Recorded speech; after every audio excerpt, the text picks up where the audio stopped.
Baiklah, kami dari kelompok kelompok berapa dah ini? Akan mempresentasikan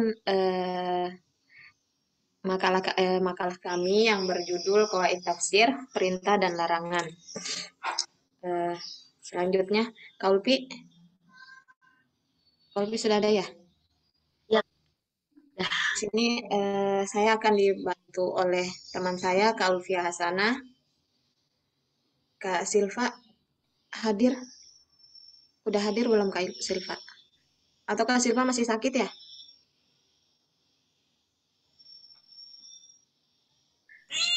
kayaknya masih sakit, Kak. Kayaknya dia masih Tahu sakit. Kak, di statusnya.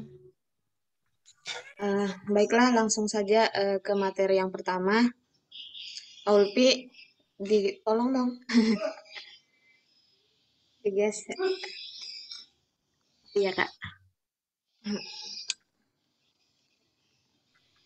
Bismillah, belum. Judul kali ya. Eh, Al-amar dari segi etimologi di sini adalah antonim dari an-nahi, artinya tuntutan atau perintah. Al-amar dari segi terminologi adalah permintaan dengan kata-kata yang sifatnya instruktif agar dikerjakan. Selanjutnya, Kak. Kemudian di sini kaidahnya yang pertama, perintah yang dikaitkan dengan kata benda, apakah cukup dilaksanakan pada tingkat minimal kata itu? Di sini dalam kitab Al-Furuq ada beberapa perbedaan. Kemudian perbedaan dari seluruh aspek. Nah, aspek-aspeknya di sini ada 3 macam bentuk. Yang pertama, para ulama sepakat bahwa perintah itu harus dibawa ke tingkat pelaksanaan tertinggi. Perintah itu adalah berkenaan dengan mengesahkan Allah, mensucikannya dan mengagungkannya dengan segala sifat agung yang diletakkan kepadanya. Ini adalah aspek di mana perintah dikaitkan kepada tingkat paling tinggi yang dapat dicapai. Kemudian yang kedua, para ulama sepakat untuk membawa perintah itu kepada tingkatnya yang paling rendah, yaitu berkenaan dengan pengakuan atau akorir. Hal itu karena prinsip dasarnya adalah lepasnya kewajiban, karena itu tafsirannya dengan tingkat yang paling minimal diterima. Prinsip dasar itu bukanlah mengabaikan segi yang berkenaan dengan ketuhanan, tetapi justru untuk mengagungkannya semaksimal mungkin. Di sini Allah berfirman pada Quran Surah Az-Zariyat ayat 56, A'udzubillahi minasyaitonirrajim. Wa ma khalaqatul jinna wal insa illa liya'budun. Yang artinya aku tidak menciptakan jin dan manusia melainkan agar mereka beribadah kepadaku. Kemudian pada surah Al-An'am ayat 91, wa ma qadarullaha haqqa qadarihi idh qalu ma anzalallahu ala basyarin min syai'. Artinya mereka tidak mengagungkan Allah sebagaimana mestinya ketika mereka berkata Allah tidak menurunkan sesuatu pun kepada manusia. Artinya semua pengabdian yang telah mereka kerjakan itu tidak akan pernah sama dengan kebesaran dan keagungan yang sebenarnya Allah miliki. Kemudian aspek yang ketiga,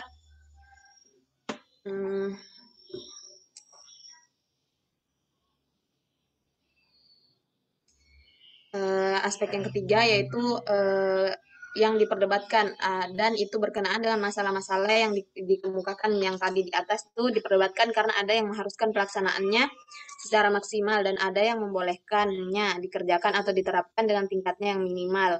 Contoh yang diperdebatkan pada Quran Surah An-Nisa ayat 92, A'udzubillahi minasyaitonirrajim, wa man qatala mu'minan khata'an fatahriru raqabatin mu'minah. Yang artinya barang siapa yang membunuh seorang yang beriman karena tersalah, hendaklah dia memerdekakan seorang hamba sahaya yang beriman. Kemudian hukum itu boleh dilaksanakan pada tingkatnya yang minimal, yaitu seorang budak dewasa atau anak-anak. Contohnya pada Quran Surah Al-Maidah 38, adapun orang laki-laki maupun perempuan yang mencuri, potonglah tangan keduanya. Bila seseorang mencuri dalam jumlah nisab minimalnya, jumlah itu sudah membolehkan penjatuhan hukum potong tangan. Jadi tunggu jumlah nisabnya baru bisa dipotong tangan. Kemudian kaidah yang kedua, perintah mengerjakan sesuatu yang masih samar tetapi tidak dibatasi. Di Di sini apakah wajib dilaksanakan salah satunya saja atau secara acak?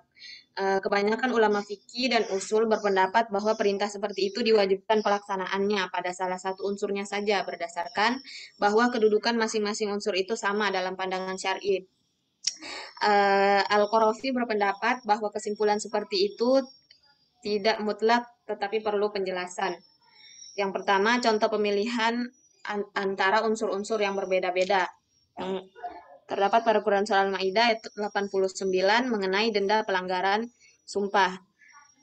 Yang arti ayatnya, maka kafaratnya denda pelanggaran sumpah ialah memberi makan 10 orang miskin, yaitu dari makanan yang biasa kamu berikan kepada keluargamu, atau memberi mereka pakaian, atau memerdekakan seorang hamba sahaya. Kemudian pada Quran Surah Al-Maidah ayat 95 di sini mengenai denda membunuh hewan di tanah haram sedang berpakaian pada saat berpakaian ihram. Yang arti ayatnya, maka dendanya ialah mengganti dengan hewan ternak yang sepadan dengan buruan yang dibunuhnya. Menurut putusan dua orang yang adil di antara kamu sebagai hadiu yang dibawa ke Ka'bah atau kafarot, memberi makan kepada orang-orang miskin atau berpuasa seimbang dengan makanan yang dikeluarkannya itu. Semua yang disebutkan di atas berstatus sama dari segi kesamaan hukumnya, yaitu bahwa hukum wajibnya ditujukan kepada salah satu unsurnya yang tidak ditentukan dan di dalamnya tidak terdapat sesuatu yang hukumnya bukan wajib. Kemudian yang kedua, contoh pemilihan antara yang sedikit dan yang banyak pada Quran Surah Al-Muzammil ayat 1-4, yang artinya, wahai orang-orang yang berselimut, bangunlah untuk sholat pada malam hari kecuali sebagian kecil, yaitu separuhnya atau kurang sedikit dari itu atau lebih dari seperdua itu, dan bacalah Al-Quran itu dengan perlahan-lahan. Di sini sholat pada sepertiga malam itu wajib hukumnya bagi Rasulullah Shallallahu Alaihi Wasallam. Lebih dari itu hukumnya sunnah. Hal itu karena pemilihan terjadi antara sepertiga, seperdua, dan 2/3. Selanjutnya, Kak Ulfiah Hasanah. Kami persilahkan. Baik, selanjutnya yaitu kaidah perintah yang ditujukan kepada sekelompok orang berlaku wajib untuk setiap orang, kecuali terdapat dalil lain. Pertama yaitu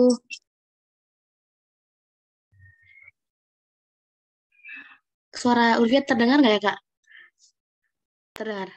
Kedengaran. Dengar Dengar jelas. jelas sekali Kak Ul. Pertama, bila tidak ada dalil yang menghalangi keumumannya, maka berarti perintah itu berlaku untuk setiap manusia. Secara jelasnya, perintah yang ditujukan kepada umum dengan kata-kata yang berlaku untuk umum, sedangkan dalil yang menghadang atau menghalangi untuk berlaku khusus untuk bagian saja tidak ada. Perintah itu ditujukan kepada semua orang. Dan hal itu karena waw pada if'alu, kerjakanlah, sama dengan waw pada lafad zaiduna. Keduanya menunjukkan jamak.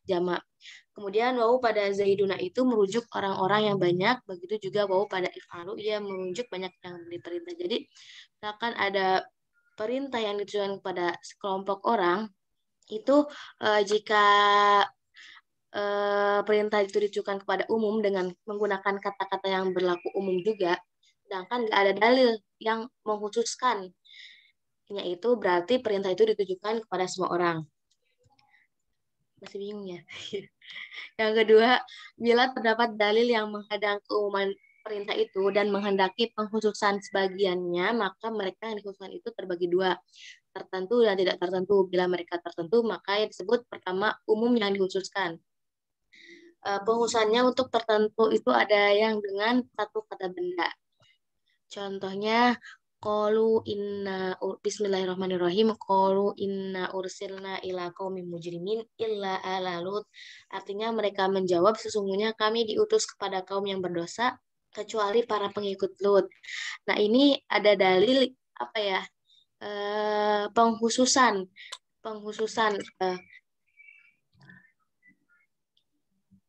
yang dalil yang menghadang atau menghalangi keumuman perintah itu dan menghendaki pengkhususan sebagian, maka mereka yang itu terbagi dua.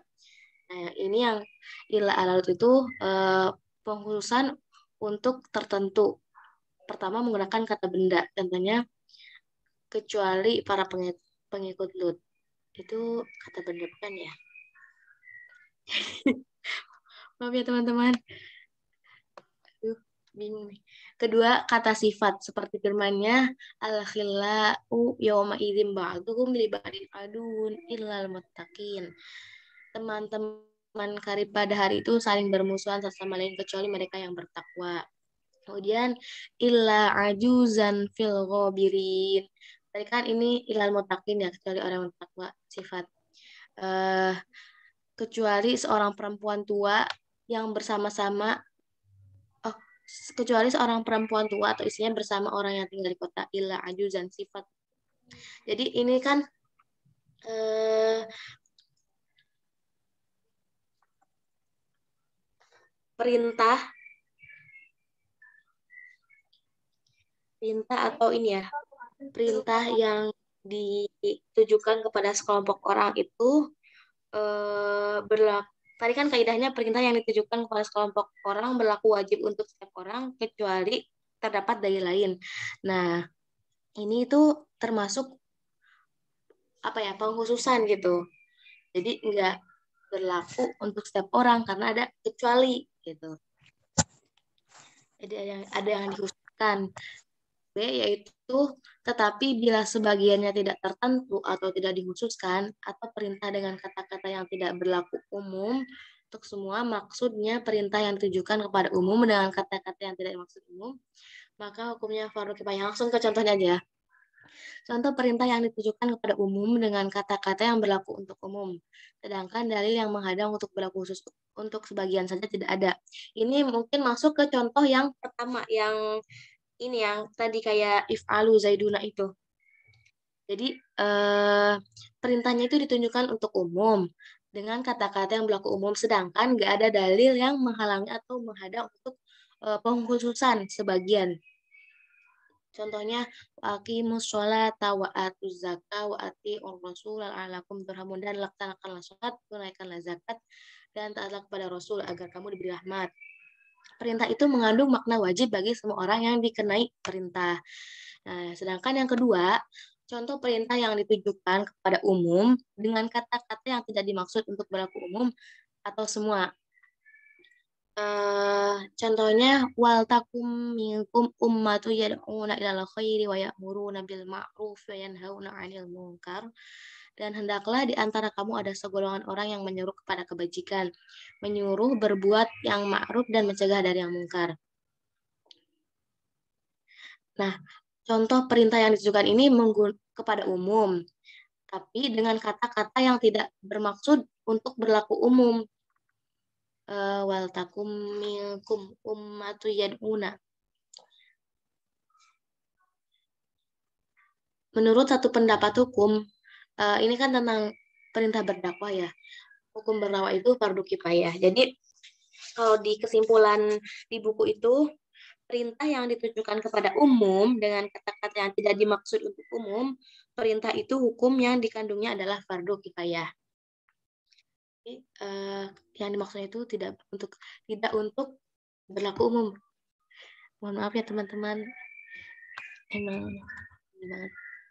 Selanjutnya itu kaidah 106, yaitu perintah atau larangan itu ada dua macam, ada yang tegas dan ada yang tidak tegas. Nah, penunjukan masing-masing kepada hukum perlu pembahasan. Jadi perintah dan larangan yang tegas itu ada dua pendapat ya, dua pendapat atau dua metode langkah. Yang pertama, pendapat pertama, sebagian ulama yakni kaum Zahiriyah memandang teks apa adanya tanpa melihat apakah ada indikasi atau ilat maslahat di dalamnya atau tidak. Jadi pendapat yang kaum Zahiriyah itu melihat teks itu apa adanya gitu. Kalau misalkan isinya perintah tentang sholat Jumat, ya udah gitu, tentang sholat Jumat misalkan.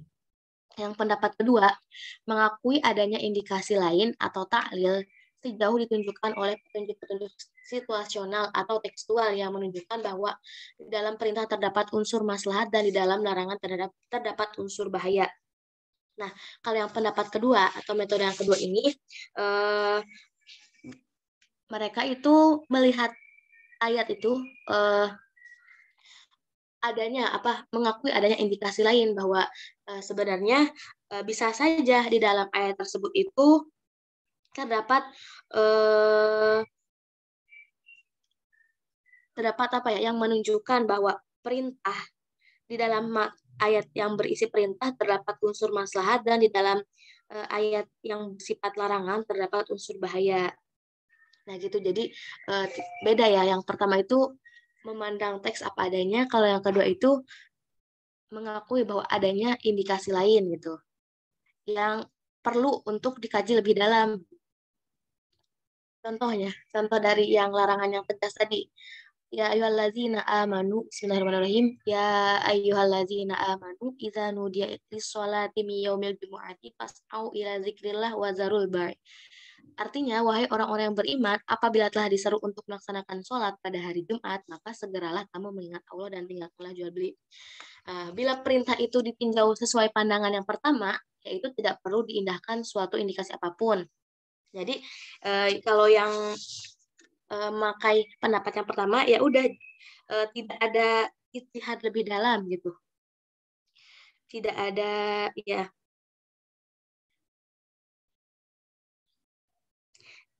Jadi ya apa adanya aja gitu, kita dilarang berjual beli, dan maknanya itu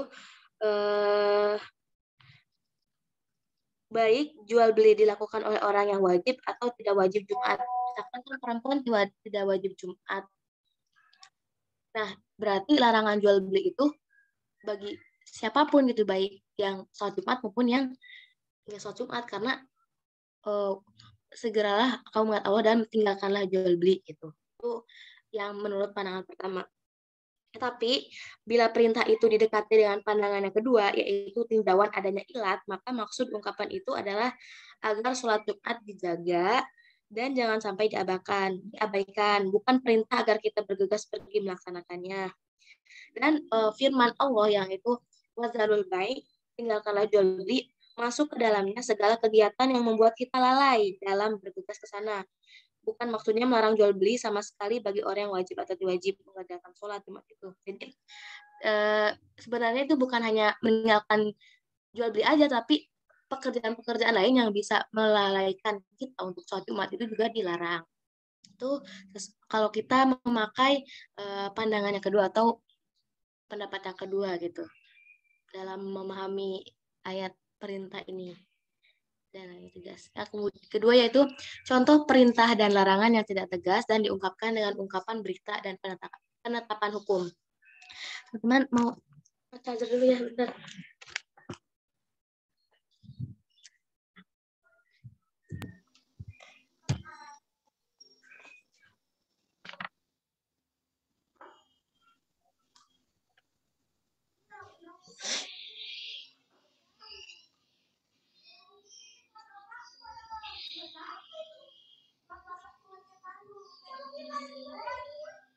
Contohnya ya, yang contoh perintah dan larangan yang tidak tegas dan diungkapkan dengan ungkapan berita dan penetapan hukum. Contohnya bismillahirrahmanirrahim. Ya ayyuhallazina amanu kutiba alaikumusyamu kama kutiba aladzina min qablikum. Artinya, wahai orang-orang yang beriman, diwajibkan atas kamu berpuasa sebagaimana diwajibkan atas orang sebelum kamu.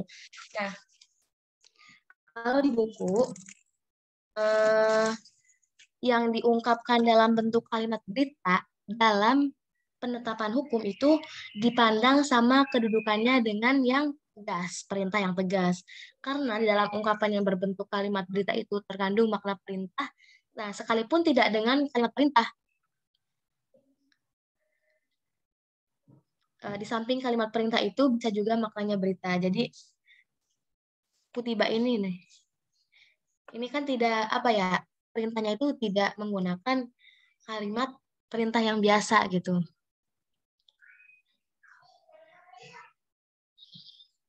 Kemudian contoh yang kedua itu wal walidatu yurdina auladahunna haulaini kamilaini liman arada ayyutimma radha'ah. Dan ibu-ibu hendaklah menyusui anak-anaknya selama 2 tahun penuh bagi yang ingin menyusui secara sempurna. Nah, ini contoh perintah yang tidak tegas dan diungkapkan dengan ungkapan berita dan dalam penetapan hukum.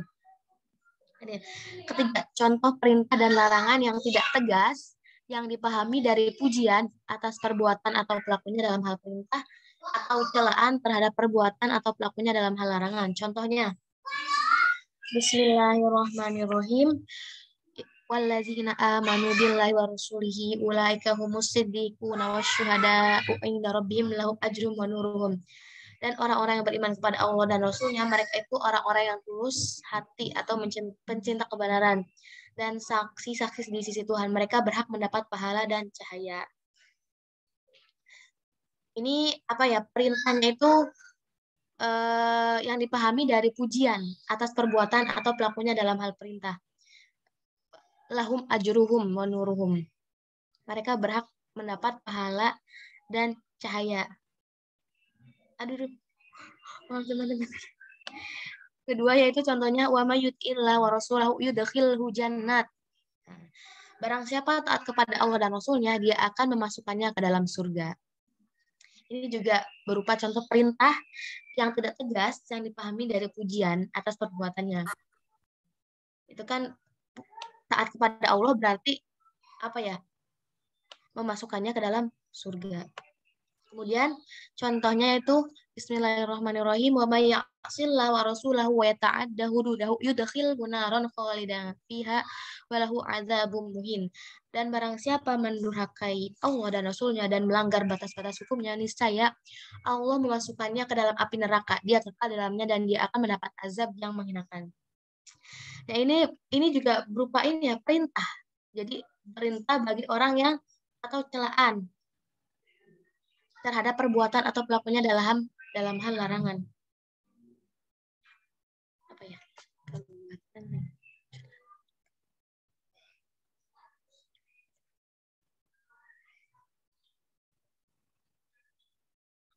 Celaan terhadap perbuatan atau pelakunya dalam hal larangan. Keempat yaitu contoh perintah yang tergantung apa yang diperintahkan.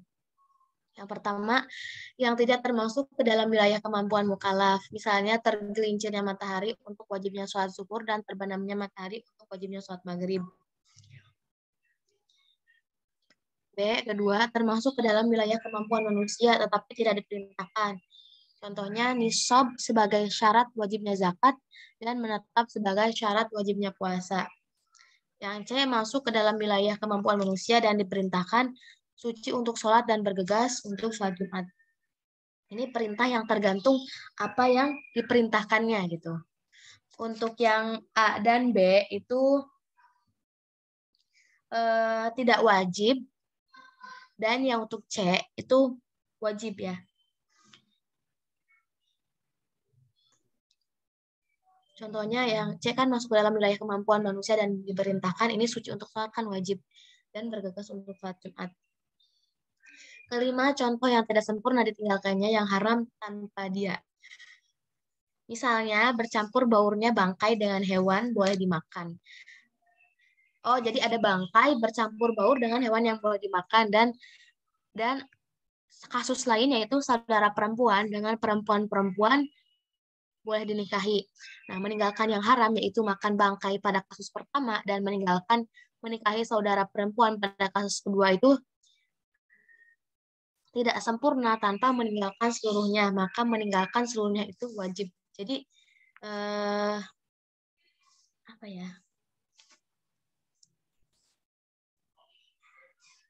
Teman-teman, mohon maaf ya, ini masih bingung juga ya, nanti bisa tanya ke Bapak.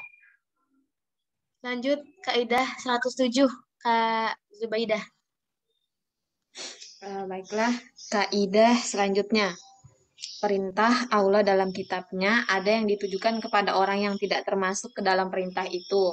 Maka perintah itu berarti memintanya masuk ke dalamnya. Ada pula perintah yang ditujukan kepada orang yang termasuk ke dalam perintah itu. Maka berarti bahwa perintah itu ditujukan agar ia memperbaiki apa yang telah dikerjakannya dan meningkatkan apa yang belum dikerjakannya. Jadi kita bagi dua di sini. Pertama, bila perintahnya ini ditujukan kepada orang yang tidak termasuk dalam perintah, berarti orang tersebut diminta untuk masuk ke dalamnya. Nah, kaidah ini tuh berlaku untuk seluruh perintah di dalam Al-Quran, baik berkenaan masalah utamanya maupun cabang-cabangnya. Jadi contohnya pada Quran Surah An-Nisa ayat 47, A'udzubillahi minasyaitonirrajim. Ya ayyuhalladzina utul kitaba aminu bima nazzalna musaddiqal lima ma'akum. Di sini yang arti ayatnya, wahai orang-orang yang telah diberi kitab, berimanlah kalian kepada apa yang telah kami turunkan, yang membenarkan apa yang ada pada kalian. Jadi ayat ini ditujukan kepada utul kitab, orang-orang apa? Ya ayyuhalladzina utul kitab, orang-orang yang sudah diberi kitab. Tapi dia belum apa namanya? Belum melaksanakan apa yang diperintahkan, maka kita apa seseorang itu disuruh masuk ke dalamnya gitu untuk melaksanakan perintahnya. Nah, kemudian di sini yang kedua, Kak Ulpi bisa digeser ke ya. Nah, kemudian yang kedua di sini, bila perintah ini ditujukan kepada orang yang sudah termasuk di dalam perintah, maka orang itu berarti diminta meningkatkan pekerjaannya. Contohnya ayatnya Quran Surah An-Nisa ayat 136, ya ayyuhalladzina amanu aminu billahi wa rasulihi, yang artinya wahai orang-orang yang beriman, tetaplah beriman kepada Allah dan Rasulnya. Jadi di sini ayatnya langsung menyebutkan kata-kata wahai orang-orang yang beriman. Mereka sudah melaksanakan perintahnya. Kemudian di sini disuruh lagi untuk meningkatkan ibadah mereka gitu. Kemudian kaidah selanjutnya, Kak, ya, mengerjakan yang di kaidah 108, Kak. Ya. Mengerjakan yang diperintahkan lebih tinggi nilainya daripada meninggalkan yang dilarang. Meninggalkan yang diperintahkan lebih tinggi nilainya daripada mengerjakan yang dilarang. Pahala mengerjakan yang wajib lebih besar daripada pahala meninggalkan yang diharamkan. Kemudian hukuman meninggalkan yang wajib lebih besar daripada hukuman mengerjakan yang diharamkan. Di sini di sini jadi ada 4 ya. Kita bagi ada 4 kaidahnya. Yang pertama, mengerjakan yang diperintahkan lebih tinggi nilainya daripada meninggalkan yang dilarang. Kemudian yang kedua, meninggalkan yang diperintahkan lebih tinggi nilainya daripada mengerjakan yang dilarang. Kemudian yang ketiga, pahala mengerjakan yang wajib lebih besar daripada pahala meninggalkan yang haram. Kemudian yang terakhir, hukuman meninggalkan yang wajib lebih besar daripada hukuman yang mengerjakan yang haram. Selanjutnya, Kak.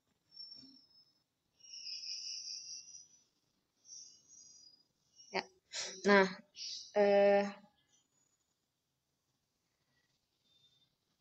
di sini pernyataan yang tadi itu mengerjakan yang diperintahkan, di sini kita menggunakan apa namanya, diungkapkan dengan makna, maksudnya gitu, dengan makna atau sifat atau kategori al-jins. Jadi gini jadinya, mengerjakan yang diperintahkan itu lebih besar atau sifatnya lebih besar gitu daripada meninggalkan yang dilarang.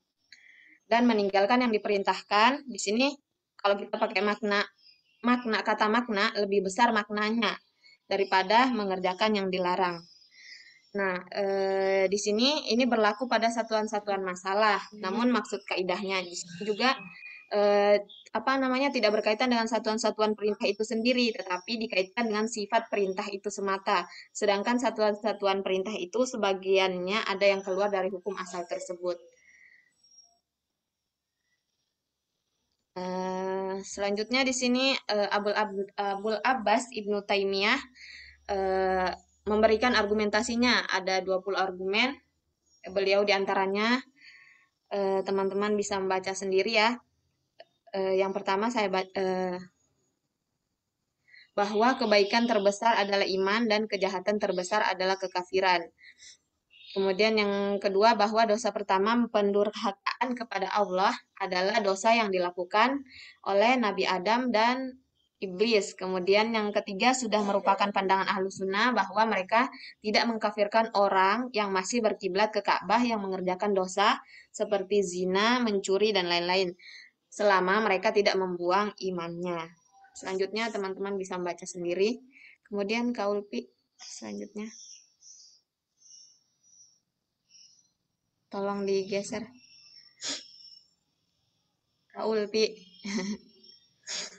Nah, selanjutnya kita masuk ke an-nahi atau larangan.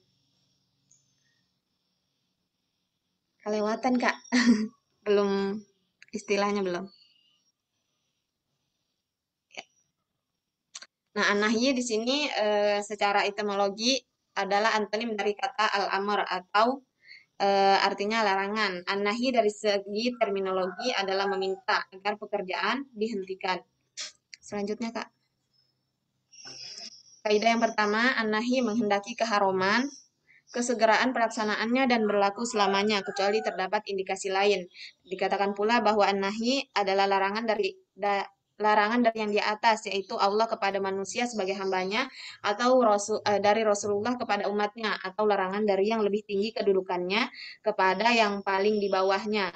Berkaitan dengan an-nahyi, terdapat kaidah bahwa an-nahyi menunjukkan haram. Ini dapat dijelaskan dengan dalil nakli maupun dari segi bahasa. Adapun nakli yang menunjukkan bahwa nahi itu menunjukkan diharamkannya sesuatu, diantaranya ialah bahwa Allah memberi sanksi kepada Nabi Adam alaihissalam ketika melanggar larangannya memakan buah khuldi. Orang yang melanggar larangan disebut asian dan akibat melakukan pelanggaran akan diberi siksaan terhadap pelakunya. Selanjutnya, Kak.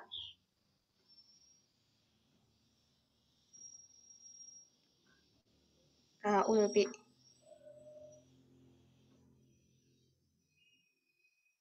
Kak Ulfi.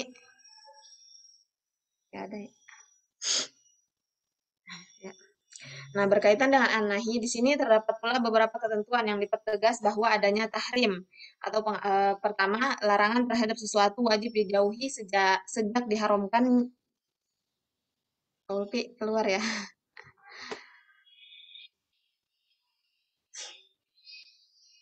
Eh, bentar.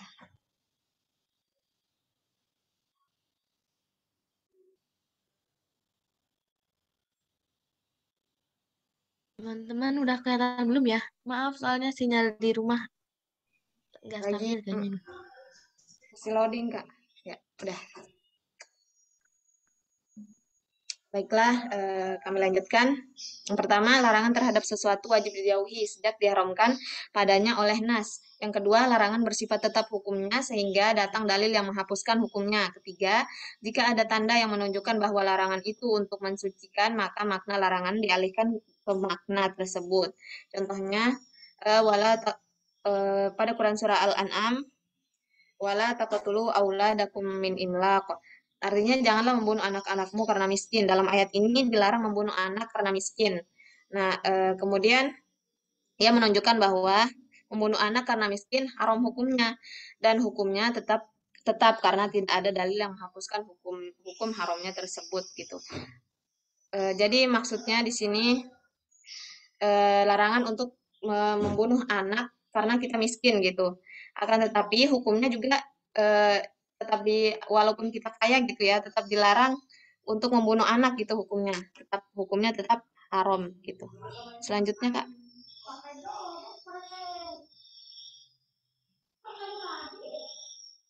Ya. Kemudian kaidah selanjutnya larangan terhadap yang niscaya lebih kuat menunjukkan kepada larangan terhadap yang dinistayakan daripada melarangnya secara berdiri sendiri. Melarang sesuatu yang lazim mengantarkan kepada yang dilarang lebih kuat, mengandung pelarangan. Misalnya ada pernyataan, saya tidak akan pernah melihatmu lagi di sini. Itu lebih kuat pesannya kepada yang disapa daripada yang dikatakan jangan datang ke sini lagi gitu. Contohnya pada Quran Surah Al-Isra ayat 32, wala taqrabuz zina innahu kana fahisyah wa sa'a sabila. Yang artinya janganlah kamu mendekati zina karena sesungguhnya zina itu adalah perbuatan yang keji dan suatu jalan yang buruk. Jadi maksudnya kita untuk mendekati zina saja dilarang gitu, apalagi kita mengerjakannya. Baiklah, kaidah selanjutnya akan disampaikan oleh Kak Ulfia padanya. Persilahkan.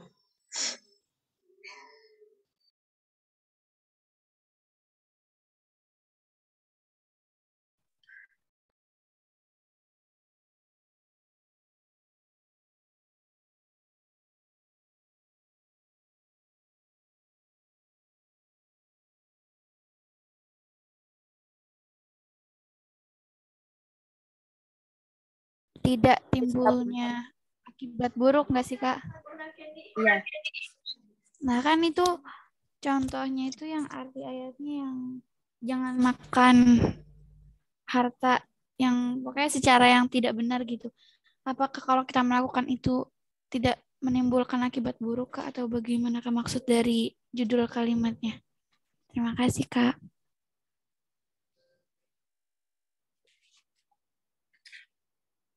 Ya, terima kasih banyak Kak Nuha.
Saya izin menjawab pertanyaannya Nuha. Kaidahnya yaitu adanya larangan disebabkan adanya akibat buruk. Nah, kalau di buku itu ada pendahuluannya ya. Kaidah ini diperdebatkan banyak ulama.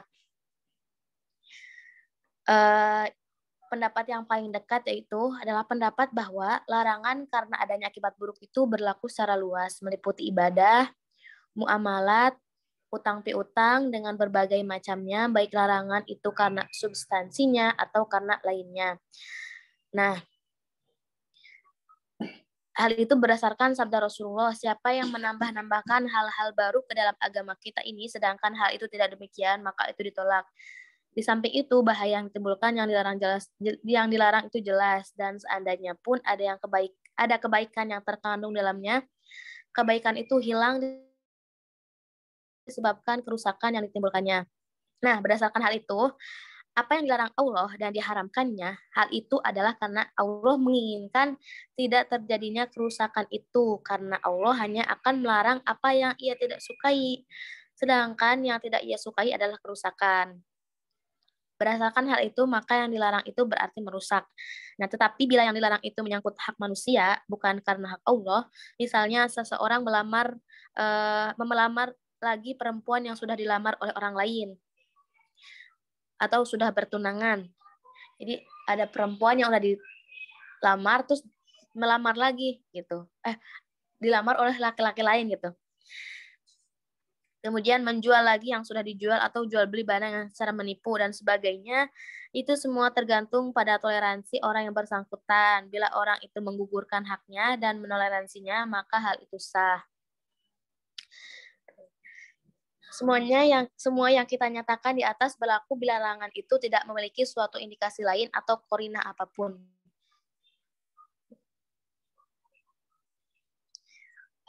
Kesimpulannya, yang tadi contoh yang ya ayyuhalladzina amanu la ta'kulu amwalakum bainakum bil batil itu kan termasuk larangan karena tidak timbulnya akibat buruk. Nah, larangan ini bersifat umum yang tidak berkaitan dengan situasi atau ibadah tertentu.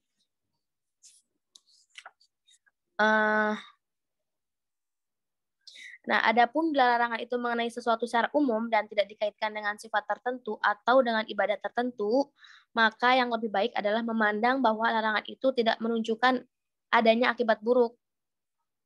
Contoh lainnya, sholat di negeri yang dirampas atau sholat dengan pakaian sutra atau memakai emas bagi laki-laki. Hal itu karena larangan terhadap hal-hal itu umum baik dalam sholat maupun di luar sholat. Gimana ya maksudnya ya?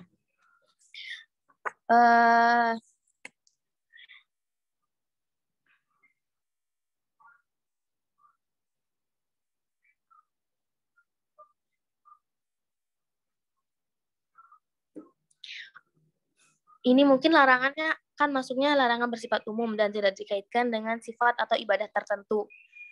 Yaitu bahwa transaksi yang dilakukan secara melanggar hukum tidak boleh. Jadi ya itu mah akibat buruknya ada pada kedua orang tersebut gitu. Apa ya? Jadi ini kan sebuah kerjasama ya. Jadi ada Yalah kamu saling memakan harta sesamamu dengan jalan yang batil. Ini bukan sih, misalkan kita berjualan gitu. Terus kita modalnya itu 2 orang gitu. Bukan ya? Terus jika salah satunya merugikan yang lain, berarti itu kan apa ya? Hubungannya itu antara orang itu dan orang yang satu dan orang yang lain gitu. Gimana ya? Tapi akan ada kemungkinan timbul kerusakan hubungan nggak sih Kak di antara keduanya? Iya sih. Iya, kalau Timbul silaturahmi kan pasti terputus gitu. Maksudnya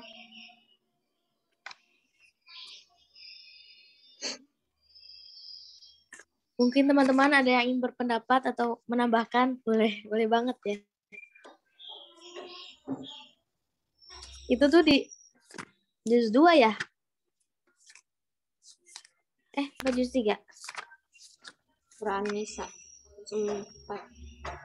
Juz 4 ya? 29 kan.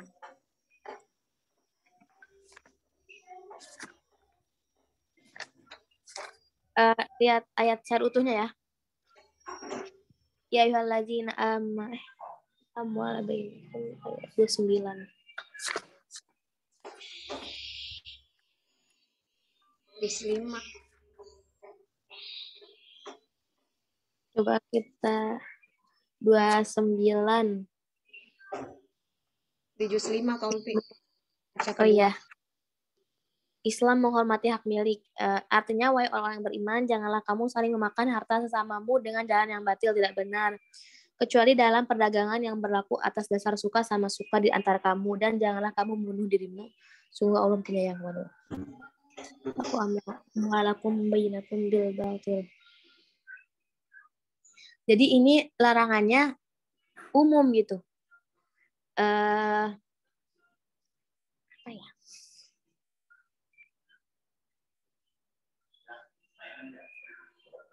Mungkin yang akibat buruk di sini itu akibat buruk yang berkaitan dengan ibadah atau berkaitan dengan hak Allah gitu. Kan kalau yang ya alladzina amanu la taqulu amwalakum bainakum itu kan berkaitan dengan hak manusia gitu, sama manusia. Urusannya manusia sama manusia lagi gitu, bukan manusia sama Allah gitu. Oke. Makasih banyak Kak Olvia. Berarti dalam segi kepada siapanya ya itu tuh. Iya. Iya benar. Misalkan kalau di buku itu ya, yang yang ini. Tetapi bila yang dilarang itu menyangkut hak manusia, bukan karena Allah, misalnya yang tadi seorang melamar lagi perempuan yang sudah dilamar, atau menjual lagi yang barang yang sudah dijual, itu kan bisa jadi timbul kesalahpahaman ya sebenarnya. Atau jual barang secara menipu dan sebagainya, itu semua tergantung pada toleransi orang yang bersangkutan gitu. Masalahnya hanya apa ya, tergantung pada dua orang yang di kasus tersebut gitu.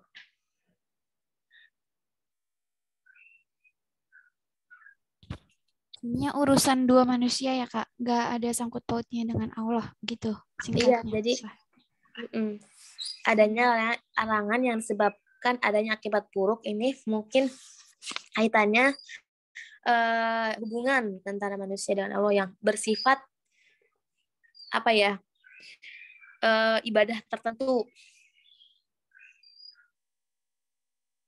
Iya, kayak sholat tadi, terus zina.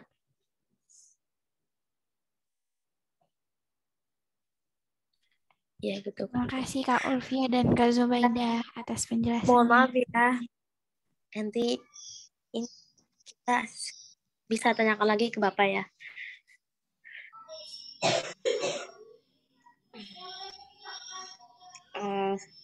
Gimana kalau pertanyaan lagi apa gimana? Ada lagi yang mau bertanya teman-teman? Atau ada yang mau menanggapi atau menambahkan?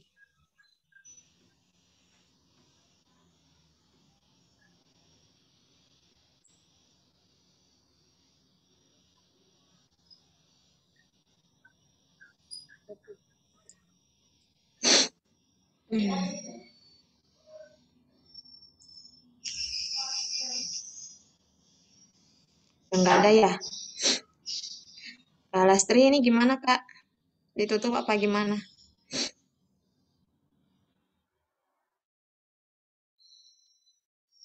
Lastri. Ya. Kalau Gimana, udah Kak? nggak ada isinya nggak apa-apa ditutup aja Kak. Oke. Baiklah teman-teman, sekian presentasi dari kami dan penjelasan dari kami. Mohon maaf atas segala kekurangan. Kami akhiri. Wabillahi taufiq wal hidayah. Assalamualaikum warahmatullahi wabarakatuh. Waalaikumsalam warahmatullahi wabarakatuh. Waalaikumsalam warahmatullahi wabarakatuh.